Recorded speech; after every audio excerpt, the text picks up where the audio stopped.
So, Sahay sir, I don't think he needs any introduction. You have been reading his book, and the book is already revised. Hmm? But he's second time this year. Huh? Again, welcome, sir. Thank you very much. बहुत बढ़िया sir, मेरे से नहीं संभलेगी. Yes. ठीक है Correct. Sir. And finally, the memento that we have, that 1 rupee coin. Oh, बहुत सारे आप आते रहिए. Right? thank you. This is 1893. Oh, Hmm? 1893. Yes, sir. Better, sir. Uh, Actually, he was here to deliver a lecture in Duke. So I insisted कि आप दिल्ली आएं और बच्चों को आशीर्वाद नहीं दें, ये तो हो नहीं सकता. And then one particular issue was there, a topic which I literally do not like. I won't say dislike, but I don't like it. This is postmodernism. इतना वाहियात सा कंसेप्ट है, पर सर बहुत अच्छा समझाते हैं. And it's very crucial from your examination point of view also. तो मैंने कहा सर आप आइए, तो एक तो पॉडकास्ट बनाएंगे और फिर एक ये जो है पोस्ट मॉडर्निज्म पे, है ना. And be ready with your queries. अच्छा, perhaps why he started his career as head and tail of the Department of Astrology, University of Allahabad. He was one man show over there, developed it. अब तो काफी बड़ा हो गया. Then he was in Ranchi. इस professor emeritus अभी भी हैं. नहीं, अब तो फेलोशिप था ना अच्छा. 2 साल के बाद. And now he is shifted to Dehradun. He has made his residence because इनकी बिटिया जो थी युवा सहाय 2008-9 में she scored third rank anthropology and geography. She was doing MPhil in geography, but she scored 63 or 64 marks more in anthropology than geography. Geography. Hmm? और इनके जो सन ला हैं, he is also NIS, same cadre. तो इसलिए उन्होंने सोचा कि चलो उत्तराखंड जो है, एक बहुत फेमस वहाँ का फोक सॉन्ग है, आवा भग्याना तीर्थ स्नाना उत्तराखंडे माँ, सीढ़ी नुमा खेती पेड़ो मेड़ो बाटो ऊंची नीची डांडियों माँ. Fortunate people come here in Uttarakhand. Stair cultivation is there. Turning paths are there, and ups and downs on the roads are there. तो सर जो है, he is enjoying his second innings. Yeah, and very much enjoying. I feel jealous of him. पता नहीं मेरी retirement कब होगी. देखो देखिए, मैं और आप रिटायर कभी नहीं करेंगे. This my conception. सर ने जब पिछली बार आए थे यहाँ, then he said that once into Anthro you cannot go out of it. हाँ, और भी उसके साथ हमने जोड़ा था. You all are studying anthropology and you must be aware of Malinowski and Kula rings. Kula, Saurava, Mawali, anti-clockwise, clockwise. Okay? Malinowski writes at one phrase, once in Kula, always in Kula. Why he writes is interesting. Because once you have become Kula partner, then your generation, 10 or 20 generation, all will be partners with that. You know. So therefore he says, once in Kula, always in Kula. Now the same thing I apply for anthropology. If you have some orientation of anthropology, if you have done some field work in anthropology, and if you are doing anthropology, because always there is a difference between doing a job in anthropology and doing anthropology. I hope you understand. Doing a job in anthropology, you get a job and then you get your salary and somehow carry on. Because after getting job, you not normally people forget anthropology, do everything else than anthropology. But doing anthropology is different. Doing anthropology is absolutely different. And maybe we are not wise enough. We are doing anthropology. He is doing anthropology. Professor Vijoy was my guru. He was doing anthropology.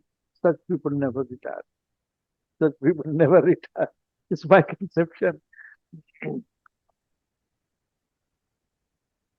मैं आपको दे दूं कल जो जी, एक ही poem में एक ही discussion में 3 घंटे लगे. ये बच्चों को दे देंगे हम सारे. वो दे दीजिएगा, उसको हम ये भी आपके व्हाट्सएप में भी हम डाल देते हैं। जी उसको हमने बड़ा फॉन्ट कराया था क्योंकि मेरा लेफ्ट आई में थोड़ा सा ट्रबल है, तो इसलिए बड़ा फॉन्ट में भी हमने करवाया था, क्योंकि आपने पोस्ट मॉडर्निज्म इसको बोलने का मौका ही नहीं मिला, मौका ही नहीं मिला। और अब हम बोलेंगे। टू बिगिन विथ, कैड I sir. Start? See, in order to understand postmodernism, you have first to understand modernism in anthropology. And modernism in anthropology, according to one writer, I'll give you this, the name of the writer is here. He writes that from 1920s, when Radcliffe Brown, Malinowski, they produced their monumental books, Andaman Islander, uh, Argonauts of the Western Pacific, and these books laid down the foundation of British social anthropology. So, this start modernism, period of modernism, is supposed to have existed in anthropology, from 1920s to mid 1970s,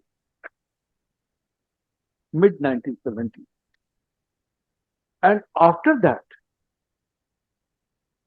the beginning of postmodernistic era starts in anthropology. Well,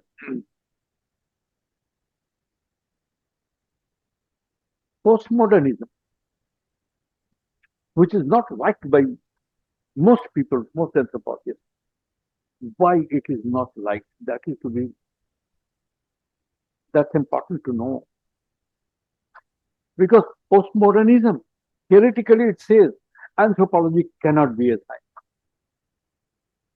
Anthropology cannot be a science. I don't agree with it. I'm not a postmodernist, but I appreciate them. Why? Because they have the postmodernist questions, the questions that they have raised regarding anthropology.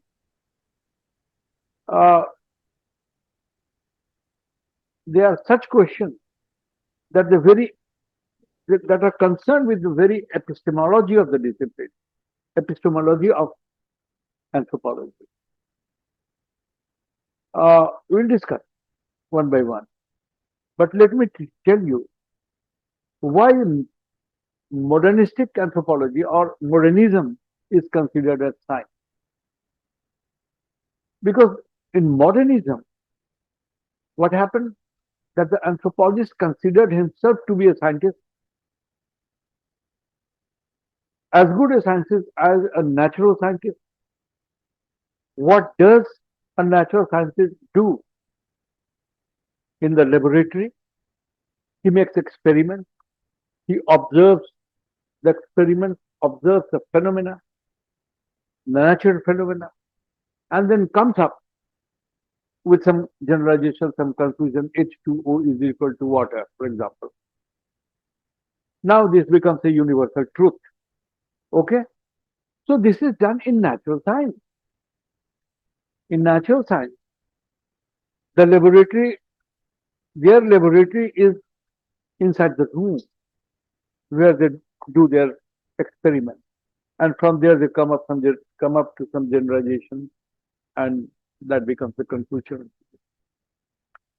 An anthropologist, social cultural anthropologists also, like Radcliffe Brown and others, they also consider themselves to be because they studied man was a product of nature, so they claim that anthropology is also a natural. So Radcliffe Brown, as you know, he was social anthropologist. So he said that how we can apply the scientific method in anthropology. Radcliffe Brown is known as, social structure, that is very important. You read his book, Structure and Function in Primitive Society, 1948 publication perhaps. Yeah, right. Uh, and see the first chapter only you see. Then what does it write? How he says that in order to apply the scientific method in social anthropology, we have to compare the social structure.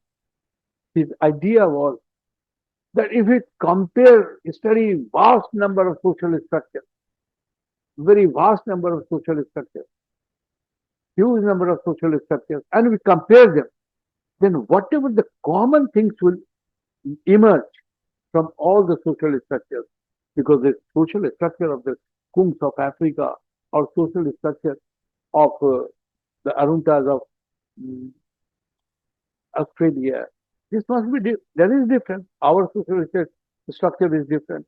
American social structure, everything different. But in spite of all these differences, there must be some similarities also in all the social structures.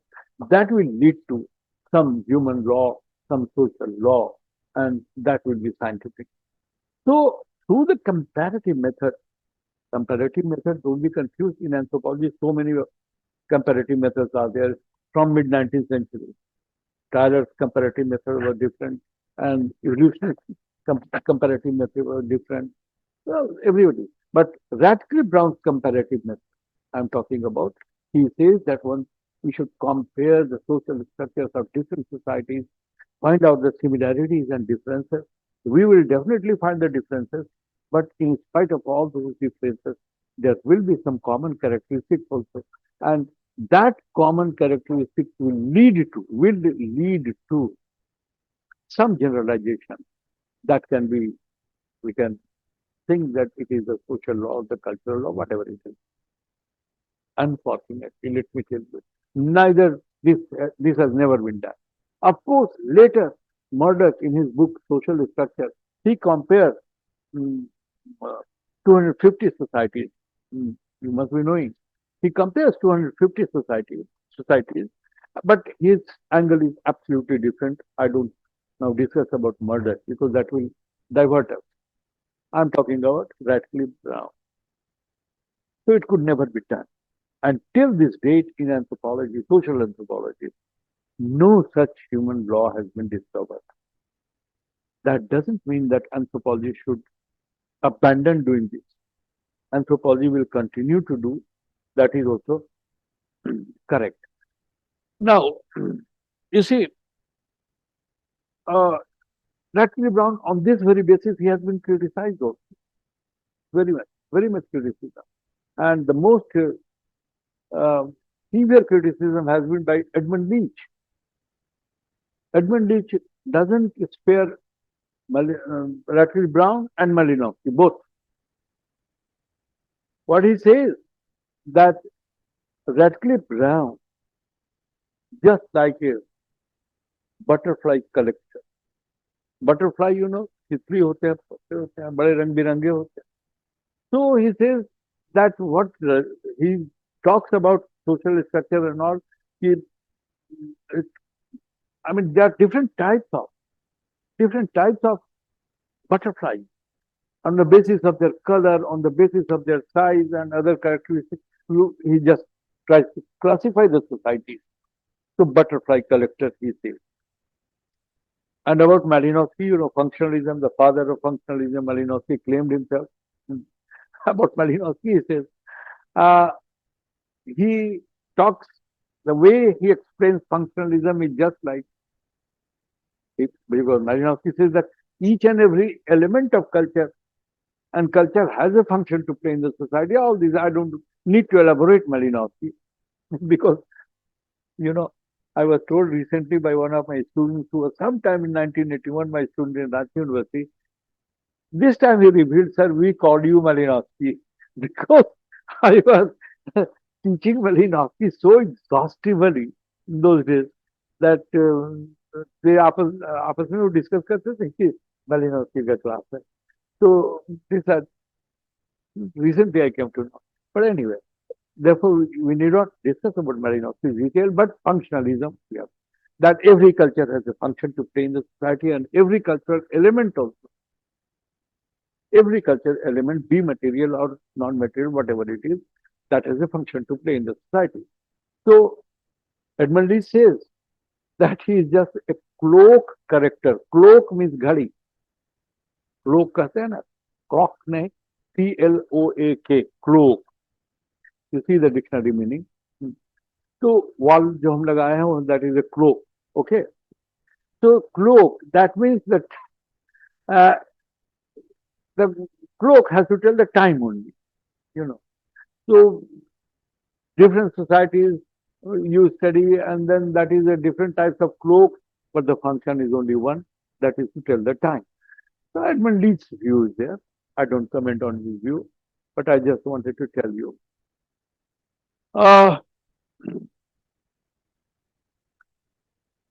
There is importance to tell about scientific method, because social anthropology, Radcliffe Brown and all, they said that scientific method applying, and scientific method is, you must be in syllabus, I don't know whether it is or not.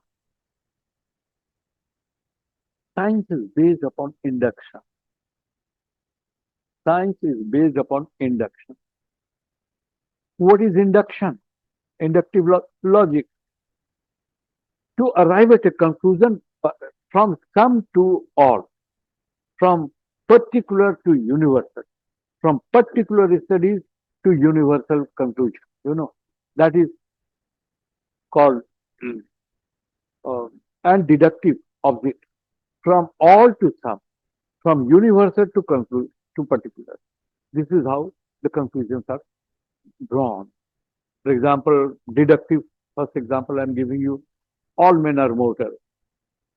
Major premise, all men are mortal. Ram or X is a man, therefore he is mortal. It's correct. But why it is not scientific? Because if you say all men are dogs, grammatically you cannot contradict it, but reality is wrong. Then conclusion will be all men are dogs. Ram is a man, therefore Ram is also a dog. This is not true. Absolutely not true. So science is based upon induction. We see Ram, Sham, Yadu, and hundreds of people we name, they all died. This proves that all men are mortal. And all the scientific investigations, you know, the medicines that we, that is applied first on mouse, then on monkeys, and then on chimpanzees, then on men, and finally after that it comes that yes, this medicine is good for this. So this is a scientific method to arrive at a conclusion, to arrive at a generalization. This is what Radcliffe Brown attempted to do by comparing the social structures and all. See, Frank Boas also, he also was of the same opinion that an anthropologist should go to the field without any idea in his mind, collect the data. And when he collects the data and compares it, then the same type, in the words of Radcliffe Brown, some conclusion will be arriving at. So this continued till mid-1970s. But mid-1970s, there was a shift. In 1967, if you have read Malinowski, must remember his book, A Diary in the True Sense of the Term. A Diary in the True Sense of the Term. This was posthumously published. Malinowski has got two posthumous publications. One is A Scientific Theory of Culture, which is the main book, A Scientific Theory of Culture. That was also published after his death. And another is in 1967, because he died sometime in 1942 perhaps. Yeah, 1942, because Scientific Theory of Culture is in 1944. So, 1967, Mrs. Malinowski, his wife found his diary. Malinowski Can anybody tell me, Malinowski, how many years he was in the field? 5 years. 5 years. Can you imagine any anthropologist? No anthropologist in the world has ever remained in the field for 5 years, with small intervals once or twice. But it was not willingly that he did. He was forced to do that. How? 1913 to 1918. See in history book. That was the period of First World War. Malinowski was a Pole from Poland, and there was war between Poland and England. And he was in Australia, which was, in fact, part of England only, you can say. Hmm. So he was considered as a man of enemy nation. Although Australian government knew that he is from Cambridge, he knew that he is a researcher, so he did not jail him. Instead, they seized the passport and said, as long as the war continues, you can stay here. You know, before that, we don't allow you to leave. Okay. Now, Malinowski was wise enough. He took this opportunity and went to Trabia. He stayed there throughout, and studied the people. So it was a sort of forced uh, fight for 5 years. Well, it was very long, you know. Uh, Malinowski, what I was something that because because uh, Malinowski, I was trying to say something else, but it just slipped from my mind. Let me give a pause. You know, why not connection? Modernism, postmodernism. Hmm. Yeah. Huh. There was in my book, in this book also, or in Raval's which has published. You know, he has also. Sorry. Also published by Raval. Whatever relevant topics are there. Yes, with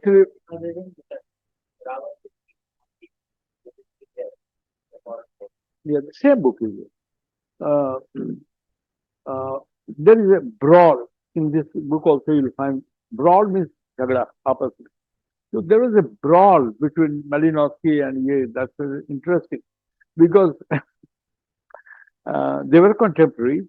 Of course, Rector Brown was senior in age than Malinowski, and but they were one in Cambridge, another in Oxford, and in those days, during the colonial period, Oxford and Cambridge were the source of anthropology. So they had Malinowski. uh, about Malinowski, Radcliffe Brown said, because he claimed to be the father of functionalism. You read his Man and Culture. There's a book edited by Raymond Firth, a very interesting book, in which Malinowski once invited a person for some dinner. Then he wrote an invitation card. The father of functionalism, Professor B.K. Malinowski, invites you. So he was so eccentric about his own, he thought that he was the father of functionalism and all. Then on that, Radcliffe Brown says that if Malinowski considers himself to be the father of functionalism, then I'm anti-functionalism. This is written there in the Structure and Function in Primitive Society. I don't remember the page, from the very first chapter. If he considers to be the father of functionalism, then I'm anti-functionalism. And therefore, he never said he was a functionalist. Radcliffe Brown.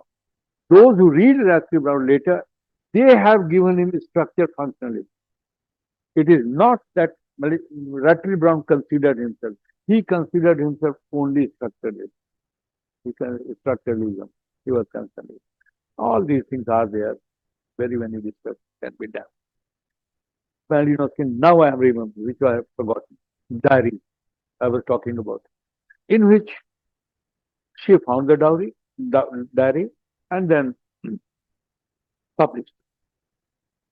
Naturally, in good faith, because her husband was considered to be a very, very important anthropologist, European anthropologist. So published it, but it boomeranged. Boomeranged in the sense that Malinowski कटघरे में खड़ा हो गया. जिसको कह सकते हैं हिंदी में साफ। मैं हिंदी इंग्लिश मिला करके बोल रहा हूँ। तो why? Because in that diary, date wise, it has been written how sometimes Malinowski abhorred the Troublian Islanders, hated the Troublian Islanders. He was very angry upon them because of their mannerism, because of their dirtiness, and because of so many things are there in the diary in which he didn't like them. On the other hand, in his scientific theory of culture or in Organauts of the, he says, we must empathize with the people. This is what he said. So he tells the anthropologists that do such field work that you empathize with the people there. Empathy and sympathy are two different things. You know it very well. Empathy, that means I'm working with any community. I feel so intensively I've been working that if they are happy, I feel happy. If they are sad, I also feel. That's empathy. And sympathy is different thing. You may be uh, happy because of anybody's unfortunate event, but even then, when you meet him, oh, very sorry, I heard this. That is a sympathy, you know, a sympathizing. So he says to empathize with the people, and here in his diary, what you will find here, what he has written, that how much of anger he showed. So all these things are contributing. This is one of the reasons after that modernistic writing in anthropology was here from it started changing. Then comes Clifford Geertz, the deep play or the Balinese cockfight. You read it, interpretive anthropology, what he calls, you know, that also started giving a new direction, you know, to anthropology. And before we discuss about further postmodernism, one has to look back to the social and cultural scenario world over. The world was fast changing after Second World War. After Second World War, fast changing. And from 1960s itself, a lot of social cultural movement was taking place all over the world, especially in America and Europe. Especially in America and Europe. Vietnam War was there. Anti-Vietnamese feeling was, anti-American feeling was there in by the Americans in America. I think you also must be remembering in those days how um, against American government in America itself, uh, American involvement in Vietnam and Cambodia war, etc.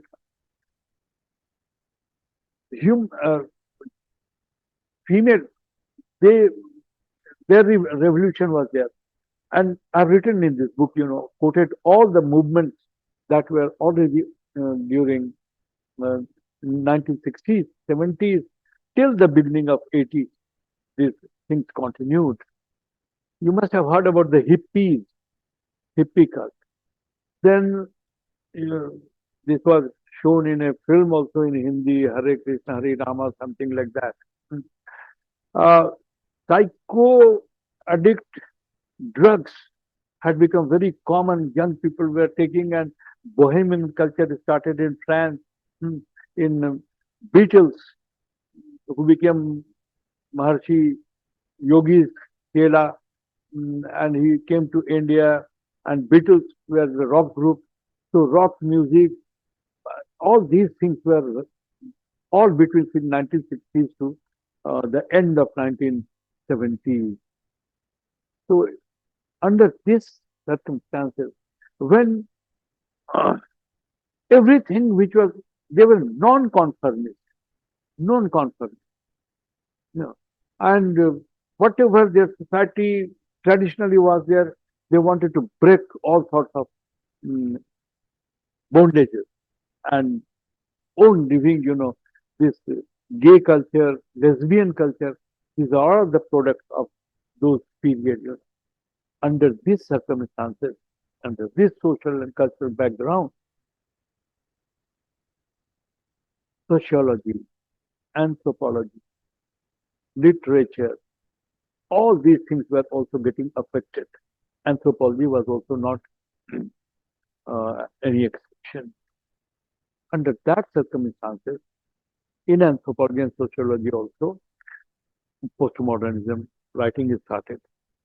And, you know, so you have given me 1 hour, isn't it? Uh, hmm?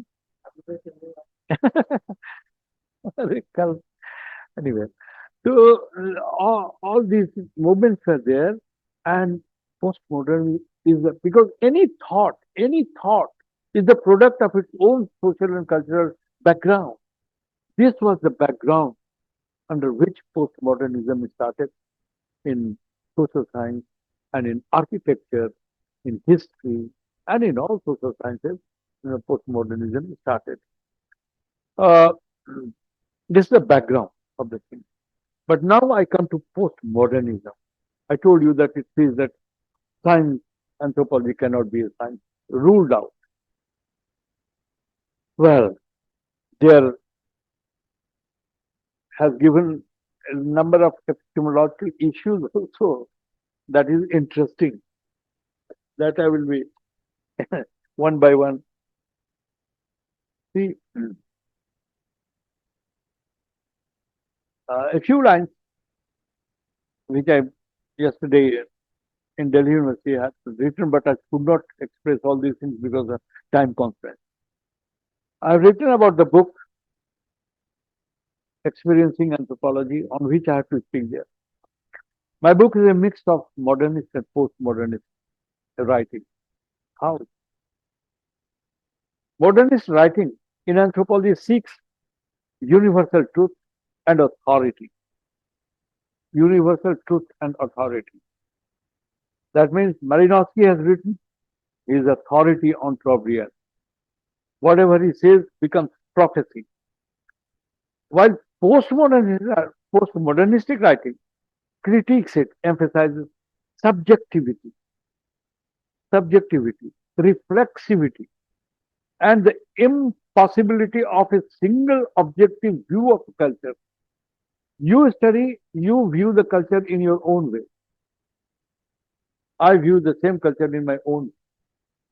Because data collection in anthropology is a subjective matter. There cannot be objective interpretation of it. This is the first premise of postmodern. Data collection in anthropology is a subjective matter. There cannot be objective interpretation of that data.